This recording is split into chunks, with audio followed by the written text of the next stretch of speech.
Жаңылмайтын жақ, сүрінбейтін тұяқ болмайды. Өзіңді кешір, себебі сен оған лайықтысың. Өзін өзі кешіре білген адам өзгенің де қателігін кешіре алады.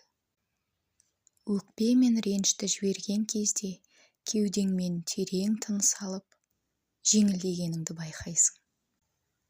Кейбір адамның қылығы жаныңды жаралап, сені ренжітуі мүмкін. Сенің әлбетте ренжуге құқығың бар.